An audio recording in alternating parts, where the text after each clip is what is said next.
السلام علیکم ناظرین کرام، آج ایک سوال سب کے دماغ میں ہوتا ہے کہ ساری مصیبتیں مجھ پر کیوں؟ تو ناظرین کرام، آئیے آیت قرآنیہ اور حدیث سے اس کو ہم سمجھتے ہیں۔ سب سے پہلی چیز ایمان کے ارکان میں سے ایک یہ بھی ہے کہ تقدیر پر مکمل اور پختہ ایمان یقین ہے۔ قسمت میں جو بھی ہو اس کو مان لے اور صبر کرے۔ ذرا سوچئے کہ اس رب کریم نے آپ کو کھانا، پانی اور سامان زندگی سب کچھ عطا کیا، پھر بھی آپ شکر ادا نہیں کرتے، جبکہ بہت سے لوگ ایسے ہیں کہ ان کو گھر تو دور کی بات ایک وقت کا کھانا بھی نصیب نہیں ہوتا۔ اور آپ کی تکلیف ان کے سامنے کیا ہے؟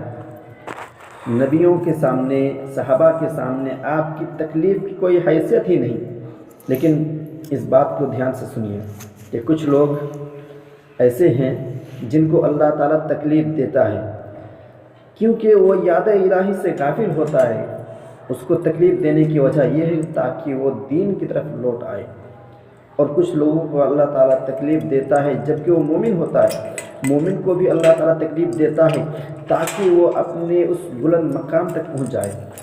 اس کی دلیل قرآن کی آیت سے وَلَنَبْلُوَنَّكُمْ بِشَيْءٍ مِّنَ الْخَوْفِ وَالْجُوعِ وَنَقْصٍ مِّنَ الْأَمْوَالِ وَالْأَنفُسِ وَالثَّمَرَاتِ أَحَسِبَ النَّاسُ أَن يُتْرَكُوا أَن يَقُولُوا آمَنَّا وَهُمْ لَا يُفْتَنُونَ إِنَّ اللَّهَ اشْتَرَىٰ مِنَ الْمُؤْمِنِينَ أَنفُسَهُمْ وَأَمْوَالَهُمْ بِأَنَّ لَهُمُ الْجَنَّةَ وقال النبي صلی اللہ علیہ وسلم الدنيا سجن المؤمن وجنة الكافر۔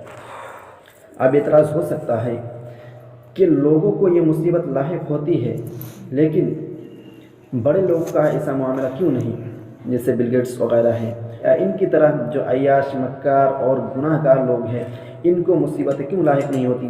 تو اس کی بھی دلیل قرآن سے سنیے۔ اللہ تعالیٰ فرماتا ہے وَأُمْلِي لَهُمْ إِنَّ كَيْدِي مَتِينٌ۔ ایسے لوگوں کے بارے میں اللہ تعالیٰ فرمایا کہ ہم اسے ڈھیل دے دیں گے، اور یقیناً میری پکڑ، میری گرفت بہت سخت ہے، مضبوط ہے۔ میرے دوستو، اللہ پر ایمان رکھیے، اپنے ایمان کو مضبوط کیجیے، اس لیے کہ وہی اللہ تعالیٰ جانتا ہے کہ آپ کے لیے کس میں شر ہے اور کس میں خیر ہے۔ جو آدم کو بغیر ماں کے اور عیسیٰ کو بغیر باپ کے پیدا کر سکتا ہے، وہ رب کریم جو موسیٰ کو اپنے دشمن کے گھر میں پال سکتا ہے، وہ رب کریم جو زکریا اور ابراہیم کو بڑھاپے میں اولاد دے سکتا ہے، وہ رب کریم جو یوسف کے کنواں سے اور یونس کو مچھلی کے پیٹ سے نکال سکتا ہے، وہی رب کریم آپ کو پریشانیوں سے نکالے گا۔ بس ضرورت ہے صبر کی اور ایمان کی طاقت کی۔ دعا ہے کہ اللہ تعالیٰ لوگوں کو صبر کی اور ایمان کامل کی توفیق عطا فرما۔ السلام علیکم۔